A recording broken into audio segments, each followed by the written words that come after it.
Welcome back. In this video, we are discussing ന്റെ അമ്മ ഒറ്റവാക്കിൽ ഉത്തരം ചുരുക്കത്തിൽ ഉത്തരമെഴുതുക. ഒറ്റവാക്കിൽ ഉത്തരം നൽകുക. ലേഖകൻ അമ്മയിൽ നിന്ന് വാങ്ങിക്കുടിച്ച ഭക്ഷണപദാർത്ഥം ഏത്?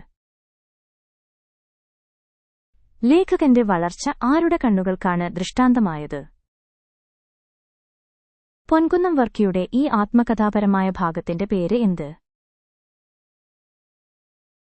ഏത് ക്ലാസ് ജയിച്ചപ്പോഴാണ് കൂട്ടുകാർ ഇംഗ്ലീഷ് സ്കൂളിലേക്ക് പോയത്?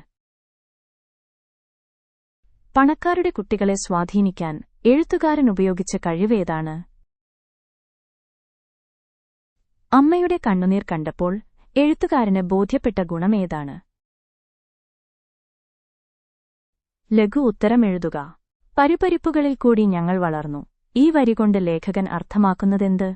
സുഖസൗകര്യങ്ങളോ? Without comforts. അമിതമായ ലാളനയോ ഇല്ലാത്ത എക്സസീവ് പാമ്പറിംഗ് ചുറ്റുപാടിലാണ് താൻ വളർന്നത്. It was in such an environment that he grew up. ലേഖകൻ സ്കൂളിൽ ചേർന്നത് എങ്ങനെയാണ്? ഒരു ദിവസം അയൽക്കാരൻ മകനെ സ്കൂളിൽ കൊണ്ടുപോകുന്നത് കണ്ടപ്പോൾ. One day upon seeing a neighbour taking his son to school. തന്നെക്കൂടി കൊണ്ടുപോകാമോ എന്ന് ലേഖകൻ ചോദിച്ചു. The author asked if he could be taken along as well. അദ്ദേഹം സമ്മതിച്ചതോടെയാണ് ലേഖകൻ സ്കൂളിൽ ചേർന്നത്. It was after he, the neighbour, agreed that the author joined the school. എഴുത്തുകാരന്റെ കുട്ടിക്കാലത്തെ ദാരിദ്ര്യം വ്യക്തമാക്കുന്ന വരികളേവ? ഫീസും ആഹാരവും നൽകാൻ അമ്മ ബുദ്ധിമുട്ടുന്നതും മകനെ ഇംഗ്ലീഷ് സ്കൂളിൽ അയക്കാൻ കഴിയാത്തതും പടക്കുതിരയും നൊണ്ടിക്കുതിരയും. ഈ പ്രയോഗത്തിലൂടെ അമ്മ എന്താണ് ഉദ്ദേശിച്ചത്?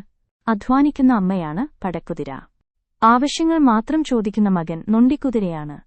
കഴിവില്ലാത്ത അവസ്ഥയിൽ വലിയ ആഗ്രഹങ്ങൾ പാടില്ല എന്നാണ് അമ്മ പറഞ്ഞത്. അടിക്കുമ്പോഴും അമ്മ മുഖം തിരിച്ച് കണ്ണു തുടയ്ക്കുന്നത് എന്തുകൊണ്ടാണ്? തന്റെ ദാരിദ്ര്യം കാരണം മകന്റെ ആഗ്രഹം സാധിച്ചുകൊടുക്കാൻ കഴിയാത്തതിലുള്ള സങ്കടം കൊണ്ടാണ്. Thanks for watching. Follow for more videos.